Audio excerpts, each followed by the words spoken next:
Alhamdulillah nahmaduhu wa nasta'inuh wa nastahdihi wa nastaghfiruh wa na'udzu bihi min shururi anfusina wa sayyiati a'malina may yahdihillahu fala mudilla lahu wa may yudlil fala hadiya lahu ashhadu an la ilaha illallah wahdahu la syarika lah wa ashhadu anna Muhammadan abduhu wa rasuluh la nabiyya ba'dah. Allahumma salli wa sallim wa barik ala sayyidina wa maulana Muhammad wa ala alihi wa sahbihi ajma'in. Amma ba'd, ikhwani ibadallah, usikum wa nafsi bitaqwallah. Ittaqullaha haqqa tuqatih wa la tamutunna illa wa antum muslimun. Kaum muslimin rahmakumullah, masih dalam rangkaian peringatan bulan Maulid, bulan lahirnya Nabi Muhammad sallallahu alaihi wasallam. Mari kita teguhkan kembali bahwa kita benar-benar berkomitmen memegangi Al-Quran dan Sunnah. Itu harus, karena memang itu kunci keselamatan kita. Syahadatain, syahadatu tauhid, asyhadu an la ilaha illallah, syahadatul rasul, wa asyhadu anna Muhammadur Rasulullah. Dua macam syahadat itu sekaligus mengandung makna dan implikasi bahwa kita berjanji kepada Allah untuk senantiasa memegangi Al-Quran, asyhadu an la ilaha illallah, dan memegangi sunnah Rasulullah sallallahu alaihi wasallam dengan meyakini kebenarannya, wa asyhadu anna Muhammadar Rasulullah. Selanjutnya Allah juga berfirman dalam Al-Quran, ya ayyuhalladzina amanu ati'ullah wa ati'ur rasul. Hai orang yang beriman, taatlah kamu kepada Allah, pegang Al-Quran. Taatlah kamu kepada Rasul, pegang sunnah. Rasulullah sallallahu alaihi wasallam bersabda, sejatinya mentaati Rasul sama saja dengan mentaati Allah Subhanahu wa ta'ala. Man ata'ani faqad ata' Allah wa man asani faqad asallah. Siapa yang mentaati aku, sejatinya dia mentaati Allah Subhanahu wa ta'ala. Siapa yang menentang maksiat padaku, sejatinya dia juga maksiat pada Allah Subhanahu wa ta'ala. Kaum muslimin rahmakumullah, ketika Rasul menyebut al-ghuraba adalah orang-orang yang benar-benar beruntung, bejo dunia sampai akhirat. Tuba lil ghuraba, beruntung sekali para ghuraba. Sahabat bertanya, wa manil ghuraba ya Rasulullah? Siapa al-ghuraba yang beruntung itu wahai Rasulullah? Nabi bersabda, alladzina yuhyuna ma amatatin nas min sunnati. Al-ghuraba adalah mereka yang berkomitmen menghidupkan sunnahku di saat orang-orang lain meninggalkannya. Kaum muslimin rahmakumullah, lebih lanjut Nabi juga mengatakan, taraktu fikum amrain lan tadillu ma in tamassaktum bihima, kitaballah wa sunnata rasulih. Aku tinggalkan untuk kalian semua dua pusaka. Jikalau kalian benar-benar pegangi dua pusaka itu, maka selamatlah kalian. Kalau tidak, maka celakalah kalian. Apa dua pusaka itu? Kitab Allah wa sunnata rasulih. Al-Quran dan sunnah. Klaim ngaku-ngaku cinta Rasulullah sallallahu alaihi wasallam tanpa memegangi sunnah adalah kebohongan, klaim kosong. Nabi bersabda, man ahabbani falyastanna bisunnati wa man ahabbani dakhalal jannah. Siapa yang mencintai aku, maka dia harus senantiasa mengikuti sunnahku. Dan siapa yang mencintai aku dengan mengikuti sunnahku, maka dipastikan dia masuk surga.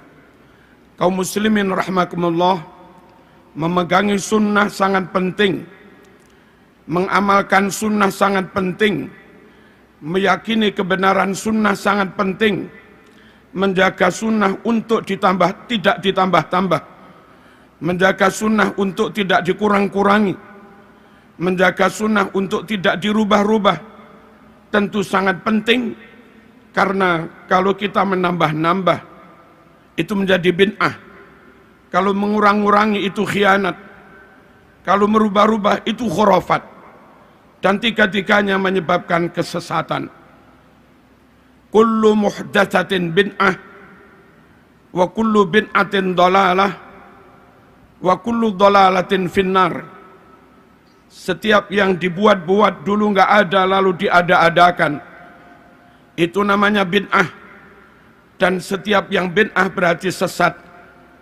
Setiap yang sesat berarti ancamannya masuk neraka. Kaum muslimin rahmakumullah, bagaimana menjaga sunnah supaya tetap utuh, ditambah tidak, dikurangi tidak, dirubah-rubah makna dan pemahamannya juga tidak. Jangan ikut golongan-golongan yang menyimpang dari ahlus sunnah wal jamaah. Ada golongan yang hanya mencintai ahlul bait, yang hanya percaya kepada ahlul bait, yang hanya menerima hadis riwayat ahlul bait. Golongan seperti ini, kalaupun di Sahih Bukhari, ada ratusan bahkan ribuan hadis sahih. Kalau di Sahih Muslim, ada ratusan bahkan ribuan hadis sahih. Namun hadis itu riwayat dari sanad sahabat, maka mereka pun menolaknya. Dan kalau mereka menolak hadis riwayat sahabat, menurut mereka hadis hanya dari jalur ahlul bait. Berapa ribu sunnah Rasul yang mereka tolak. Sikap seperti ini tidak menjaga keutuhan sunnah. Padahal Allah berfirman dalam Al-Quran, wa ma atakumur rasul fakhudhuh. Sunnah apapun yang telah disampaikan Rasul kepadamu, ambil semua. Sikap seperti di atas tersebut menyalahi Al-Quran yang memerintahkan supaya ambil seluruh sunnah. Tirulah para sahabat, mendapat perintah apapun tidak pernah banggel, tidak pernah menolak, senantiasa dijawab sami'na wa ata'na. Wa qalu sami'na wa ata'na ghufranaka rabbana wa ilaikal masir. Kaum muslimin rahmakumullah, ada juga golongan yang hanya percaya kepada sahabat. Mereka membenci ahlul bait, mereka menolak ahlul bait, mereka menolak hadis sahih sekalipun kalau itu riwayat ahlul bait. Lagi-lagi golongan seperti ini juga tidak menjaga keutuhan sunnah dengan menolak riwayat-riwayat ahlul bait. Berapa persen sunnah Rasulullah SAW yang hilang? Ada juga golongan yang punya prinsip, kalau enggak masuk akal enggak kami terima.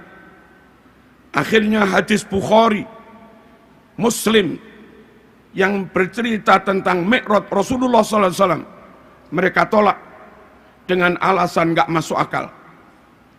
Hadis bahwasanya dari sela-sela jari Rasulullah SAW menyumber air, itu ada di Bukhari Muslim. Mereka juga menolaknya, alasan enggak masuk akal. Bahwa menjelang kiamat matahari terbit dari barat, terbenam di timur, ada di Sahih Bukhari Muslim. Mereka juga menolaknya dengan alasan tidak masuk akal. Hindari kelompok-kelompok seperti ini. Selamatkan keluarga kita dari kelompok seperti ini, karena akan membawa kita atau keluarga kita mengingkari sunnah ataupun mengingkari sebagian dari sunnah. Padahal amanat dari Al-Quran, fakhuduh, ambil semua yang disampaikan Rasulullah SAW. Kaum muslimin rahimakumullah, ada juga golongan yang tidak selektif. Hadis-hadis sangat lemah pun dipegangi. Hadis munqati' dipegangi. Hadis muttarib dipegangi. Bahkan hadis hampir maudhu' mereka pegangi. Dan sering mereka sampaikan kepada umat. Sungguh kelompok seperti ini tidak menjaga kemurnian sunnah. Dan kasihan umat. Umat terlanjur percaya pada mereka. Kadung dilakon, diamalni sebegitu rupa. Ternyata bukan ajaran Rasulullah SAW. Ternyata bukan perintah Rasulullah SAW. Sementara yang dijanjikan ada pahala, sunnah menurut syarak adalah amalan yang didasarkan pada perintah dan tuntunan Rasulullah SAW. Sahih Muslim menyebutkan, man amila amalan laisa alaihi amruna fahuwa raddun. Siapa yang melakukan amalan tidak didasarkan perintah kami, enggak ada tuntunan yang sahih, maka amal itu ditolak. Jamaah, hindari pula kelompok-kelompok yang tidak teliti, tidak selektif, tidak melakukan jarh wa ta'dil, tidak melakukan verifikasi secara ketat terhadap berbagai riwayat, akhirnya terjebak kepada hal-hal yang khurafat yang didasarkan pada riwayat yang maudhu' atau riwayat yang sangat lemah. Ada beberapa contoh. Jumat terakhir di bulan Ramadan ba'da Isya, orang pada sholat 12 rakaat dengan dinamakan sholat raghaib, katanya bisa menggantikan barangkali ada sholat fardu yang ditinggalkan. Itu hadisnya maudhu', palsu. Ada juga orang yang sholat di malam nisfu Sa'ban, hadisnya amat sangat lemah. Sholat-sholat sunat. Ada juga yang sholat di hari Jum'ah minggu pertama bulan Rajab dengan maksud menebus dosa setahun. Hadisnya juga amat sangat lemah. Masih banyak ustadz-ustadz ketika maulid berdalil, man azzama maulidi kuntu lahu syafi'an yaumal qiyamah. Hadis itu hampir enggak disebut dalam berbagai kitab sunnah. Kalaupun ada riwayatnya sangat lemah. Mohon kaum muslimin rahimakumullah menyampaikan apapun, hati-hati. Mari kita jaga sunnah. Jangan ditambah-tambah. Jangan dikurang-kurang. Jangan dirubah-rubah. Yang tidak sahih, jangan dicampur dengan yang sahih. Kasihan umat. Di samping itu kaum muslimin rahimakumullah, supaya memaknainya tetap benar, enggak menyimpang, serahkan bagaimana memaknai Quran Sunnah kepada para ulama, kepada para kiai. Mereka lah yang mewarisi ilmu dari guru, dari gurunya. Dan mereka lah yang ngaji langsung dengan kitab Bukhari Muslim asli. Bukan hanya itu, mereka juga membekali diri, melengkapi diri dengan ilmu alat. Mereka alim nahwu, mereka alim sorof, mereka alim balaghah, mereka alim mantik, mereka alim usul fikih, mereka mengerti mustalah hadis, mereka mengerti ulumil Quran, mereka mengerti gharaibul alfaz dan yang lain-lain.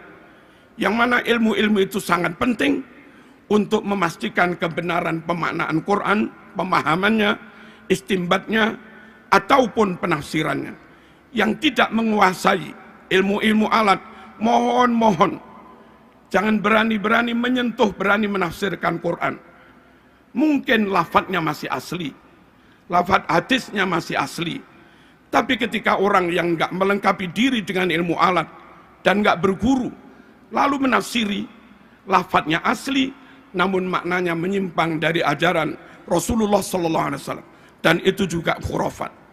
Dan bagi orang awam kita yang awam ini kaum muslimin, hati-hati memilih guru, Hati-hati memondokkan anak. Hati-hati memilih lembaga untuk anak-anak kita. Sekiranya terindikasi non ahlus sunnah wal jamaah, atau ngaku-ngaku ahlus sunnah tapi tidak benar-benar alim, mohon dihindari supaya anak-anak kita tidak mendapatkan riwayat yang salah, tidak mendapatkan ajaran yang salah, tidak mendapatkan ajaran yang ditambah-tambah. Penutup, Nabi berdoa, Allahumma arham khulafai. Ya Allah, rahmatilah para generasi penerusku.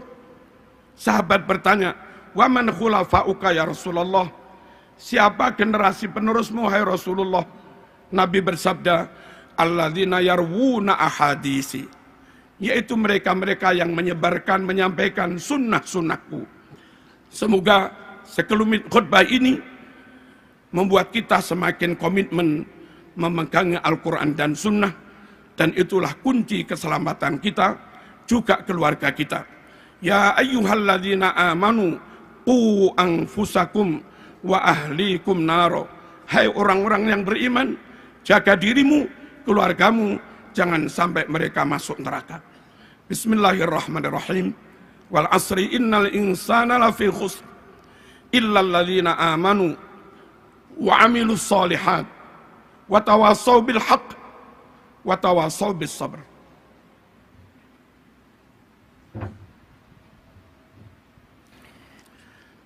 Alhamdulillah, alhamdulillahi haqqa hamdih, wassalatu wassalamu ala sayyidina Muhammad, la nabiyya wa la rasula min ba'dih, wa ala alihi wa sahbihi wa jundih. Amma ba'd, ibadallah, ittaqullaha haqqa tuqatih, wa la tamutunna illa wa antum muslimun. Wa'lamu anna Allah ta'ala amarakum bi amrin bada'a fihi bi nafsih, faqala azza min qail, inna Allah wa malaikatahu yusalluna 'alan nabiy ya ayyuhalladzina amanu sallu 'alaihi wa sallimu taslima. Allahumma salli wa sallim wa barik ala sayyidina Muhammad wa ala alihi wa sahbihi ajma'in. Allahumma ighfir lil muslimina wal muslimat wal mu'minina wal mu'minat al ahya'i minhum wal amwat. Allahumma ansuril islam wal muslimin. Allahumma a'izzal islam wal muslimin wa a'li kalimataka ila yaumiddin wa ahlikil kufra wal kafarata wal musyrikin. Allahumma dfa' anna al-ghala wal waba wal fahsya wal munkar was suyuf was syada'id wasu al fitan ma zahara minha wa ma batan min baladina Indonesia hadha khassah wa min buldanil muslimina ammah, innaka la tukhliful mi'ad waj'al baldatana Indonesia hadhihi wa sa'ira biladil muslimin baldatan tayyibah aminah rakhiyah tajri fiha ahkamuk wa sunnatu rasulika sallallahu alaihi wasallam. Rabbana atina fid dunya hasanah wa fil akhirati hasanah wa qina adzaban nar. Allahumma man arada bina aw bidinina wa biladina Indonesia wa biladil muslimin, khususan bilada ikhwanina fi Palestin, su'an wa zulman wa fitnatan wa halakan wa dararan minal kuffar wal munafiqin wal israiliyin wal yahudiyin was sahyuniyin, faj'al da'irata dhalika kullih taduru alaihim wa tusibuhum bihaqqi qawlika wa makaru wa makarallah wallahu khairul makirin. Wa idza batastum jabbarin. Allahumma munzilal kitab wa mujriyas sahab wa hazimal ahzab ihzimhum wansurna alaihim, ihzimil israiliyin wansuril falistiniyin alaihim. Rabbana atina fid dunya hasanah wa fil akhirati hasanah wa qina adzaban nar. Walhamdulillahi rabbil alamin. Aqimis salah.